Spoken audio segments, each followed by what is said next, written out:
قائد ملت اسلامیہ مولانا فضل الرحمان کو لوگ گالیاں دیتے ہیں، ہم بسوں میں سفر کرتے ہیں وہاں بھی لوگ مولانا کو گالیاں دیتے ہیں، اس کا کیا جواب دیا جائے؟ مجھے بتائیے، گالی کا بھی کوئی جواب ہوتا ہے؟ ہاں، گالی کا کوئی جواب ہے؟ قرآن کہتا ہے لا نبتغی الجاہلین، جاہلوں سے نہ الجھو۔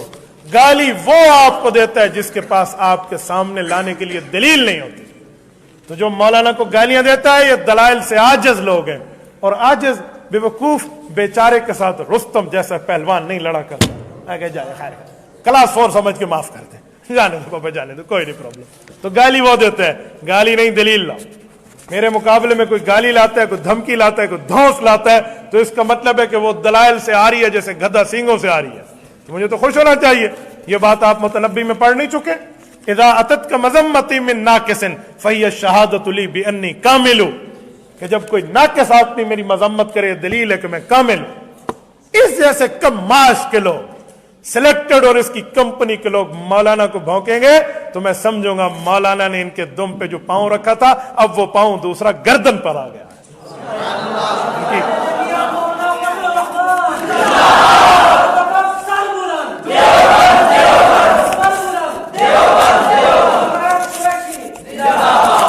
تو اس طرح وہ گالیاں دیتے ہیں تو گالیاں والوں کو کوئی جواب نہیں۔ میں نے کہا جو دفع ہو جا، تو فضول کام کریں نا، ہمارے اکابر کا طرز ہے۔ مجھے حضرت مولانا خواجہ عزیز احمد دامت برکاتہم بتا رہے تھے کہ حضرت خواجہ خواجگان خواجہ خان محمد رحمہ اللہ وکٹوریا اسپتال باولپور میں داخل تھے۔ ایک مماتی آیا اور آ کر ترغیب دے رہا ہے کہ حضرت مماتی ہو جائے۔ اندازہ لگاؤ، لو جی، کہتے ہیں بابا جی سنتے رہے۔ لالا عزیز صاحب کہتے ہیں میرے دل میں کہ ابا جی جواب کیوں نہیں دیتے؟ جب بات اس کی پوری ہو گئی تو ابو نے ایک جواب دیا، انہوں نے کہا پتر میں رہتا یہ خیال ہے جانے تے اللہ ناراض تھی وہ مماتی تھی۔ کہ میرا تو یہ خیال ہے جس پہ اللہ ناراض ہو جائے وہ پماتی اور پتھری اور پنپیری ہو جاتا ہے، وہ اٹھ کے چلا گیا۔ تو اس طرح کی بات کرنا سیکھیں۔ جب وہ مولانا کو گالیاں دے سکے، ماشاءاللہ میں نے سنا تھا کہ علماء کے گستاخ دنیا میں ہوں گے، آج تک اس کی ہم نے ایصال عذاب جیسی شکل نہیں دیکھی تھی، شکر ہے تیری دیکھ کر سمجھ آ گیا۔ واہ واہ واہ، زبردست، تھوڑا اور گالیاں دے، تسبیح نکالے کہ 1 دیا 99 پوری کر لے، کیونکہ تم جیسے لوگوں کے پاس گالیاں ہی ہیں، دلیل نہیں ہے۔ اس کو انشاءاللہ برف استعمال کرنی پڑے گی، سمجھ گئے نا؟ ہاں، برف دی روڑی چاہ کے نہیں پوسی۔ امام صاحب تنخواہ مقرر کریں، اس میں آپ کا کیا خیال ہے؟ امام صاحب کی تنخواہ بھی ہونی چاہیے، امام صاحب کا انعام بھی ہونا چاہیے۔ آپ کیا تنخواہوں کی بات؟ امام کی تو عزت کرنی چاہیے۔ وہ ہے جو اگر وہ وضو نہ کرے تم سارے باوضو نہیں باغسل نماز بھی پڑھو تمہاری قبول نہیں ہوتی۔ جی آپ امام کے ساتھ تگدو کرتے ہیں، امام کی تو عزت ہونی چاہیے۔ بابا وہ امام ہے، غلام نہیں ہے تمہارا۔ لوگ امام پر ایسے گالیاں دیتے ہیں، 1-2 منٹ امام لیٹ ہو جائے نا چڑھ جاتے ہیں۔ میں کہتا ہوں ناراض نہ ہو، یہ امام ہے، محلے کی مشترکہ زنانی نہیں ہے، جو ہے اس پر بات کرے۔ 3 گھنٹے شادی حال میں کھانے کا انتظار کرنے والوں، 3 منٹ امام کا انتظار تم سے نہیں ہوتا؟ تھوڑی شرم اور حیا کرنی چاہیے امام کی عزت۔ اور سنیں، اگر امام کبھی لیٹ آئے تو غلط نہ کہیں۔ علماء بیٹھے ہیں، آپ بتائیے معراج کی رات حضور پاک مسجد اقصی میں امام بن کے گئے تھے یا مقتدی؟ انبیاء پہلے جمع تھے یا بعد میں آئے تھے؟ حضور کو انتظار کرنی پڑی تھی یا انبیاء نے انتظار کیا تھا؟ پتہ چلا مقتدی پہلے آتے ہیں، امام بعد میں آتے ہیں۔ اس لیے کوئی اعتراض نہ لایا کرو۔ تقلید کا منکر اولیاء کا تذکرہ کرتے ہیں، ہم ان کو اولیاء کی کرامت بتائے تو کہتے ہیں صحابہ سے بڑی کوئی شخصیت ہے۔ تو انہیں کہ اگر صحابہ سے بڑی کوئی شخصیت نہیں ہے، ہم بھی مانتے ہیں، تو صحابہ کرام میں حضرت ابو بکر صدیق نے عقیدہ حیات النبی کا اعلان کیا ہے، بخاری میں موجود ہے، جلد اول 517 صفحے پہ، تم کیوں نہیں مانتے؟ حضرت عمر نے 20 رکعت تراویح پہ امت کے اجماع کیا، تم کیوں نہیں مانتے؟ 3 طلاق کا فتویٰ دیا، تم کیوں نہیں مانتے؟ حضرت عثمان کے دور میں سنت نبوی جمعہ کی دوسری اذان شروع ہوئی، تم کیوں نہیں مانتے؟ سیدنا علی المرتضیٰ سے تقلید کے دلائل ثابت ہے، تم کیوں نہیں مانتے؟ اگر صحابہ اچھے ہیں تو ایمان لو، ہمارے سامنے صحابہ اور کمر ہو جائے تو پھر صحابہ کا قول فعل بھی حجت نہیں ہوتا۔ یاد رکھیں، رافضی صحابہ کو نہیں مانتا اور غیر کا مقلد صحابہ کی نہیں مانتا، وہ صحابہ کو حجت نہیں مانتا، یہ صحابہ کی بات نہیں مانتا۔ اس لیے فرق دماغ میں رکھ کر جینا سیکھو۔ ڈاکٹر ذاکر نائک اور محمد علی مرزا قرآن حدیث کی روشنی میں بات کرتے، اس پہ عمل کرنا کیسا ہے؟ ڈاکٹر ذاکر نائک صاحب ہندو، عیسائی، یہودی، پارسی، کمیونسٹ، ان کے خلاف بہت بڑے ڈاکٹر ہیں، وہ یہودی کے خلاف، عیسائی کے خلاف، ہندو کے خلاف بات کریں تو لے لو، ان کا تجربہ ہے، لیکن وہ عالم دین نہیں ہے، وہ مفتی نہیں ہے، ان کی قرآن و سنت پر وہ علوم کا مہارت نہیں ہے جو علماء کو ہے۔ دینی مسئلہ بتائے تو وہ بہک جاتے ہیں، ان کا مسئلہ علماء سے چیک کراؤ۔ یاد رکھنا، ڈاکٹر ذاکر نائک سے پوچھا گیا جنت میں حور مردوں کو ملے گی، عورتوں کو کیا ملے گا؟ تو جواب یہ تھا کہ ان کو اپنا شوہر ملے گا۔ تو کیا کہتے ہیں؟ جنت میں عورتوں کو بنا ہوا ایک مرد ملے گا جسے حورا کہتے ہیں۔ میں نے کہا جی تیری زنانی نو ملنا ہے۔ ہم نے کہا آپ کی بیویوں کو ملے، ہم تو اپنی بیویوں کو خود ملیں گے بابا۔ تو اس لیے عالم دین وہ نہیں ہے، اور جو مولوی اس کے چاپلوس بنے ہوئے ہیں نا، ان کی علمی حیثیت بھی ہم جانتے ہیں، ان کا حدود اربا بھی ہم جانتے ہیں، ان کو ذاکر نائک کی تائیدیں ملی ہوئی ہیں۔ وہ یزید کو امیر المؤمنین کہتا پھر رہا ہے، حضرت حسین رضی اللہ عنہ کو واقعہ کربلا کی جہاد کو وہ that is a political fight کہہ کر سیاسی جنگ اور شہزادوں کی لڑائی کہہ رہا ہے، اور یہ اس کی تائیدیں کرتے پھر رہے۔ شرم اور حیا کرنی چاہیے۔ اور انجینئر علی مرزا تو نہ عالم ہے، نہ حافظ ہے، نہ قاری ہے، نہ مفتی ہے، نہ محدث ہے، یاد رکھیں، اس کی بات آپ مانتے ہیں۔ انجینئر ہے، انجینئر سے پوچھیں تھلی کیسے بنائیں، گلی کیسے بنائیں، سڑک کیسے بنائیں، اس سے یہ پوچھیں۔ انجینئر پلس عالم ہو پھر بات ہے نا۔ حضرت پیر ذوالفقار احمد نقشبندی دامت برکاتہم انجینئر بھی ہے، عالم بھی ہے، کبھی اعتراض ہم نے کیا؟ کچھ بھی نہیں ہے، تو وہ صرف انجینئر ہے۔ اسے کہو جرت ہے تم میں تو عالم بن جاؤ، پھر بات کرو۔ عالم بھی نہیں بنتے۔ میں نے جب یہ بات کی، اسٹوڈنٹ ان کا ایک آیا، مجھے کہتے ہیں کون سے فرقے کا عالم بنے؟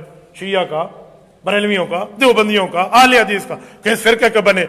میں نے کہا اس کا مطلب ہے وہ کسی فرقے کا عالم نہیں ہے، یہ تم نے مان لیا ہے۔ یہی تو میں منوانا چاہتا ہوں کہ وہ کسی میں عالم نہیں ہے، وہ بشیر موچی والا ہے اور بات سرجن پر کرتا ہے۔ اور بشیر موچی کا کام بیٹھ کے جوتی سیدھی کرنا ہے، سرجن کا کام بیٹھ کے آپریٹ کرنا ہے۔ اسے کو چلو کسی فرقے کا عالم بن، عالم تو بننا، پھر دلیل میں بات کر۔ آپ جاہل بن کے اور ہم سے بات کرتے ہیں تو کوئی ترتیب رکھا کریں۔ استاد جی، جو لوگ گانوں کی طرز پہ نعت پڑھتے ہیں ان کو سننا کیسا ہے؟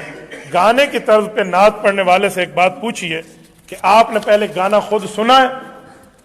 اگر وہ گانا سنے تو اس سے پوچھیں کہ حدیث میں ہے کہ الغناء ينبت النفاق فی القلب کما ينبت الماء الزر، کہ گانا گاؤ گے، سنو گے، پڑھو گے تو آپ کے دل میں نفاق اگے گا، جیسے پانی کے ساتھ آپ کے دل میں پانی کے ساتھ کھیتی اگتی ہے۔ تو تیرے لیے گانا سننا جائز ہے، میرے لیے ناجائز ہے؟ یہ کہاں سے دلیل آ گئی؟ تو اس لیے جو گانے فغانہ کی بات کرتا ہے یہ اس کا کام ہے بابا، میں تو تائید نہیں کرتا۔ ٹھیک ہے، میں کہتا ہوں مذہبی نعت خوان بنو، مذہبی گلوکار نہ بنو۔ ٹھیک ہے، مذہبی نعت خوان بنو، مذہبی گلوکار نہ بنو، مذہبی ثنا خوان بنو، مذہبی اداکار نہ بنو۔ ٹھیک ہے، وہی کام کیا۔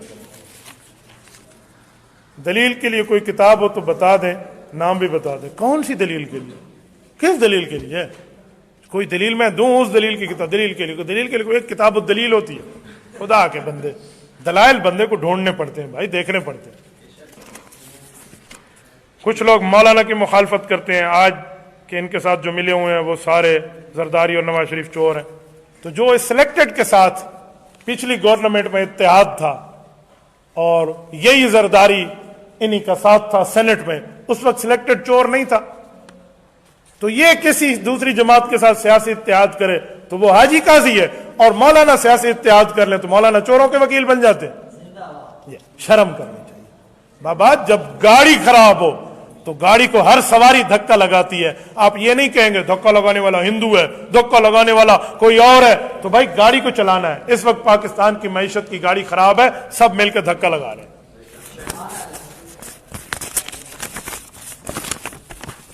رمضان شریف میں مصلی پڑھانے کے لیے اجرت دی جاتی ہے، فقہ حنفی میں منع ہے، تو آپ اس بارے میں بتائیں۔ مصلی پڑھانے کے لیے نہیں بھائی، تراویح پڑھانے کے لیے۔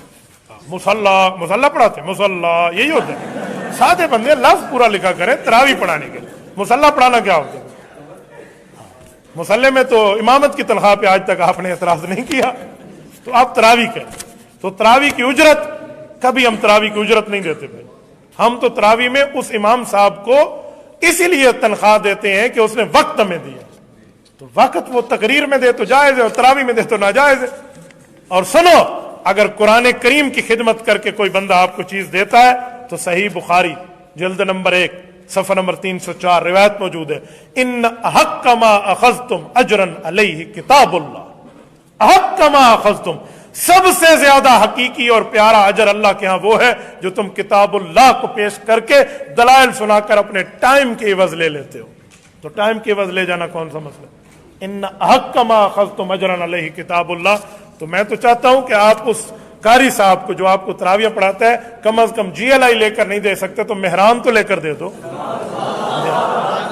آپ مہران تو لے کر دے دو, آپ اسے سوئفٹ تو لے کر دے دو, وٹز تو لے کر دے دو. چلو بڑی گاڑی نہیں ہے, چھوٹی گاڑی لے کر دے دو. اس کی تو عزت ہونی چاہیے, امام کی تو قدر ہونی چاہیے. آپ دیکھیں نا شیخ عبد الرحمان سدیس جب ختم کرتے ہیں تو اعلان اور ہوتا ہے اردن کے بادشاہ کی طرف سے فلاں روز رائز گاڑی مل گئی ہے, فلاں مل گیا, فلاں تحفہ. بھائی قرآن کی عزت دیکھیں, وہ صاحب قرآن ہے. اس میں آپ کالے چٹے کو دیکھیں گے کہ ہمارا امام کالا ہے, فلاں کا امام چٹا ہے, تو پھر آپ اپنی سوچ پر ایک دفعہ تف کیجئے کہ آپ کی سوچ کیا ہے. بابا وہ قرآن سنا رہا ہے, وہ کالا ہے یا وہ چٹا ہے, وہ دیہاتی ہے یا وہ شہری ہے, وہ اچھے برے خاندان میں کسی اونچے نیچے خاندان کے, وہ اللہ کا قرآن سنا رہا ہے, وہ رسول اللہ صلی اللہ علیہ وسلم کی بات سنا, تو اس کی عزت کیجیے. اجازت حدیث کے لیے درخواست ہے, جو بندہ عقیدہ حیات النبی کا قائل ہے, عند القبر سما کا قائل ہے, علماء حق, علماء احناف, علماء دیوبند کے جملہ عقائد کا قائل ہے اور عالم دین ہے, میری طرف سے اسے اجازت حدیث ہے, مجھے کوئی ڈاؤٹ نہیں ہے. لیکن ان شرائط کے ساتھ کہ اکابرین کی کبھی بھی آپ نے مخالفت کی راہ نہیں لینی. وہ تبلیغ سے لے کر سیاست تک سارے کے سارے اکابر ہمارے. ڈاکٹر اسرار صاحب کا عقیدہ اور ان کو سننا. ڈاکٹر صاحب اچھے آدمی تھے, اللہ ان کو غریق رحمت فرمائے. انہوں نے قرآن کریم کی بڑی خدمت کی ہے, لیکن ان کے کچھ مسائل ایسے ہیں جس پر علماء حق نے پکڑ کی ہے. مولانا یوسف لدھیانوی رحمہ اللہ نے تجدد پسندوں کے افکار میں اس پر بات کی ہے. مولانا ڈاکٹر مفتی عبد الواحد رحمہ اللہ لاہور جامعہ مدنیہ والے, انہوں نے اس پر ڈاکٹر اسرار کے نظریات پر بات کی ہے. تو اسی لیے جو بات ہے تو آپ اس کو دیکھ کر تھوڑا عقائد کے مسئلے میں دیکھا کریں. باقی ڈاکٹر صاحب کے خلاف ہم کوئی فتووں کی بات نہیں کرتے, وہ بڑے آدمی تھے, لیکن کچھ مسائل میں علماء حق نے جو پکڑ کی ہے وہ دلیل کی بنیاد پہ کی ہے, تو اس دلیل کو بھی آپ مطمئن نظر رکھا کریں. لو جی, قائد کا کردار کشمیر کے چیئرمین پر کیا تھا آپ بتا دیں. کشمیر کے چیئرمین آرمی چیف نہیں ہوتا کہ وہ جنگ کا اعلان کرے. کشمیر کے چیئرمین کا معنی ہوتا ہے وہ دنیا میں جا کے کشمیر کے لیے پریس کانفرنس کرے. مولانا نے پوری دنیا میں جا کر کی ہے. آرمی چیف نہیں ہے جو وہ حملہ کر دے. اسی لیے مولانا کشمیر کے چیئرمین کشمیر کمیٹی کے بن کے وہ حق ادا کیا کہ آج کشمیر کشمیر ہو رہا ہے, ورنہ بڑے بڑے ڈکٹیٹروں کے دور میں تو کشمیر کا نام لینا بھی ختم ہو گیا تھا. تو مولانا کی خدمات ہیں. اگر جرات ہے ان میں, مولانا نے کشمیر کمیٹی میں کوئی خرد برد کی ہے تو لے آئے نا مولانا کے خلاف, کوئی لے آئے, کوئی دلیل لائیں, کوئی بات لائیں. جلسوں میں بات کرنے پہ بیٹھے ہوئے, دلیل ولیل عدالت میں مولانا کے پاس کچھ نہیں ہے. کھڑک سنگھ کے کھڑکنے سے کھڑکتی ہیں کھڑکیاں, کھڑکیوں کے کھڑکنے سے کھڑکتا ہے کھڑک سنگھ. میں اس موجودہ کھڑک سنگھ سے کہتا ہوں تم میں جرات ہے نا, اس بابا جی کو پکڑو, یہ آپ کو بتائے گا. جس عورت کو طلاق ہوگی اس نے شادی نہیں کی, جنت میں اس کا خاوند کون سا ہوگا؟ ٹھیک ہے, رائٹ, زبردست علمی سوال ہے. جس عورت نے دوبارہ شادی نہیں کی اس کا کیا بنے گا؟ یا جو عورت کنواری مر گئی, میں ساتھ ایڈ کرتا ہوں, اس کا کیا ہوگا؟ سوال تو اٹھتا ہے نا. تو جو کنوارا مر گیا ہے اللہ اپنی چوائس سے اس کا خاوند بنا دے گا, اور جو عورت بغیر خاوند کے مر گئی اس کو طلاق ہو گئی تھی, اسے بھی اختیار ملے گا. اسی سے ملنا چاہتی ہے تو مل جا, کسی اور کنوارے کو لینا چاہتی ہے تو اسے لے لے. ہورا بنے والا چکر ذاکر نائک کا ہے. اگر کنواری مر گئی ہے تو کنوارے نہیں مرے, آپ بتاؤ یار, کنواری مری ہے کنوارے نہیں مرے تو مل جائے گی. الجنس یمیل الی الجنس. خیر کے مقلد کہتے ہیں کھڑے ہو کر پیشاب کرنا سنت میں کوئی دلیل بتا دیں. جی ہاں, اس وقت جس وقت آپ کے گھٹنے میں کوئی دانہ نکلا ہوا ہو, آپ بیٹھ نہ سکتے ہیں تو آپ کھڑے ہو کر کر لیں. آپ کے کمر میں درد ہے تو حکیم کہتے ہیں کھڑے ہو کر آپ پیشاب کر لیں, کمر کا درد ٹھیک ہو جائے گا. یا آپ کسی ایسی جگہ میں, جیسے حدیث میں آتا سباتا تقوم, اس ایسی جگہ جہاں بیٹھنے سے کپڑے ملوث ہوتے تو آپ کھڑے ہو کر کر لیں. باقی سنت عادیہ نہیں ہے, یہ مجبوری میں. ایک مفتی صاحب کے بارے میں کہتے ہیں کہ وہ مماتی ہیں یا نہیں ہے. بابا جو ہے یا نہیں, میں کوئی ان کا وکیل ہوں, ان سے پوچھے بابا, جو عقیدہ حیات النبی کا قائل ہے. لیکن میں کبھی کبھی کہتا رہتا ہوں کہ ان پہ الزام کیوں لگتا ہے یار, مجھ پہ الزام کیوں, مولانا یا عباسی پہ الزام کیوں نہیں لگتا وہ مماتی ہے, کیوں نہیں لگتا؟ ہماری علماء پر الزام کیوں نہیں لگتا آپ مماتی ہیں؟ اس لیے کہ عقیدہ حیات النبی کو نظم میں بھی بتاتے ہیں, نثر میں بھی بتاتے ہیں. عقیدہ آیات النبی سمجھا دے کوئی کسی کو مماتی کا تو مجال ہے کہ اس کی بندہ دلال کے ساتھ منہ توڑ کے رکھ دے. تو جو بندہ مماتی ہے جو حیاتی ہے اسی سے پوچھے, وہ اپنی صفائیاں خود دے گا. ہم بابا دوسروں کی صفائیاں دیتے پھرے, تسی مینوں دھوبی سمجھے میں صفائیاں دیتا پھروں. فلاں خادم کے بارے میں کیا خیال ہے, کسی مخدوم کا پوچھو بابا ہم سے, ہم کسی خادم بادم کو نہیں دے دیتے. یہ طلبہ کرام تراوی پڑھاتے ہیں تو وہ ختم کے اوپر لوگ ہدیہ دیتے ہیں, تو ہدیہ تو لینا چاہیے بھائی. آپ ابھی مجھے ہدیہ دیں, میں قبول کرنے پہ تیار ہوں. سبحان اللہ کا ہدیہ دیا آپ نے, چلو یہ بھی تو 500 سال جنت میں ایسا درخت لگے گا جس کا سایہ لمبا ہوگا. ہاں تو آپ نے ہدیہ دے دیا. ہنس کے ملنا بھی تو دوسرے کو ہدیہ ہے, آپ ہی کر کے دیکھیں, یہ بھی تو کسی کو صدقہ ہے. کچھ دن پہلے ایک گنڈا پور نے آپ کے خلاف بہت غلط باتیں کی, اس کا جواب آپ نے دیا, ایسا جواب دیا, ایسا دیا کہ رہتی دنیا تک یہ پورے یوتھ ہی یاد رکھیں گے. یہ ہمیں چھیڑیں گے اہل حق کو. بابا میں اس شخصیت کا نام لیوا ہوں جسے مولانا فضل الرحمان کہتے ہیں, جو اس کے بڑے مغربی آقاؤں سے نہیں ڈرا, ہم ان سے ڈریں گے. اور ہم مولانا حسین احمد مدنی کے وارث ہیں جس نے کہا تھا اوے تم موت دو گے جج, دیوبند سے مدنی اپنا کفن ساتھ لایا. ہمیں یہ لوگ ڈرائیں گے, ہم ہی ڈرائیں گے, ہمارے بارے میں بات کریں گے. میری بلی مجھے میں آؤں.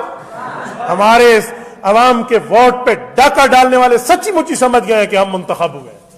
تھوڑا گزارا بھائی, تم سے بیساکیاں ہٹی ہیں اور اب تم ان کے گھٹنے پکڑ رہے ہو جن کا نام سنتے ہوئے تمہیں بعض اوقات بخار ہو جاتا تھا, ان کے گھٹنے پڑتے. لوگ کہتے ہیں مولانا کی طاقت کیا ہے. میں نے کہا اگر میری رسائی ان دنوں میں مولانا فضل الرحمان صاحب تک ہو جائے تو میں انہیں کو مولانا 2-3 ہفتے صبر کر کے عدم اعتماد پیش کرے. کیوں, اسے روتا دیکھ کر مزہ تو آنے دے نا. یہ جو رو رہا, رات میں اکاڑا میں تھا, ایک بندے نے کہا عمران خان نے ہر عین رکھی ہوئی ہے اپنے پاس, اس کو کسی پیر نے یا پتہ نہیں کسی اور پیروں نے بتایا ہے, ٹھیک ہے, کہ آپ عین کا نام آپ کے لیے اچھا ہے, تو عمران خان رکھا, علی امین رکھا, عارف علوی رکھا, عثمان بزدار رکھا, عمران اسماعیل رکھا, یہ اس طرح. تو اس لیے اب وہ تبدیل کر کے عثمان کو ہٹائے گا تو علیم خان لائے گا, وہ بھی عین ہے. میں نے کہا اسے کہو مولانا نے پیش کیا عدم اعتماد, اسے بھی عین ہے, اور اس کے بعد انشاءاللہ ہوں گے عام انتخابات, اس میں بھی عین ہے.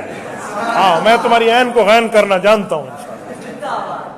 انسانوں کی روحیں علیین اور سجین میں ہوتی ہیں, جانوروں کی روحیں کہاں ہوتی ہیں؟ حالت تھوڑی ٹھیک ہے یار.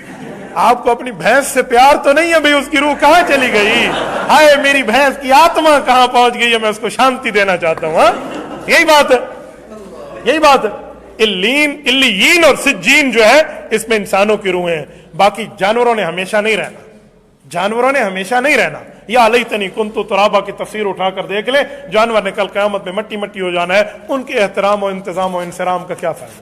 یہی بات ہے. تو پھر آپ مجھے کل یہ بھی کہیں گے کہ اس بھینس کے اوپر اس بھینسے کا میلاب کراؤ جو اس کے خاندان میں محرم نہ ہو. ہاں تو پھر آپ کئی چکر اٹھائیں گے. تو بابا وہ بات کریں جو بات کرنے والی ہو, جو حافظ نہ ہو, عالم نہ ہو, جمعہ نماز پڑھائے, امام نہ ہو تو جمعہ کی نماز پڑھائے, خطبہ اچھی طرح. ہاں اگر حافظ عالم نہیں ہے اور آپ اچھی طرح سے خطبہ دینا جانتے ہیں تو پھر آپ جمعہ نماز پڑھا سکتے ہیں. طلباء کے لیے خراجی کتابیں کون سی؟ خراجی نہیں بابا, خارجی کتابیں. خراج یہ پیسے لینا دے چکر اتنے ماننا کچھ دیو انہوں نے. تو بھائی خارجی کتابیں بہترین ماجبین سبق کے دوران کے علاوہ آپ پڑھیں اور خوب پڑھیں, دبا کے پڑھیں اپنے اکابر کی کتب. لیکن دوسرے فرقے والوں کی کتابیں دوران طالب علمی نہ پڑھو. کیوں؟ آپ ابھی تیراکی سیکھ رہے ہو, جب تیراکی سیکھ جاؤ گے پھر کسی سمندر میں چھلانگ لگا لو, آپ تیرو گے. لیکن اس دوران آپ اسی جگہ تیرو جہاں آپ کو استاد نے کہا ہے کہ ادھر تیرنا ہے, آگے نہیں جانا.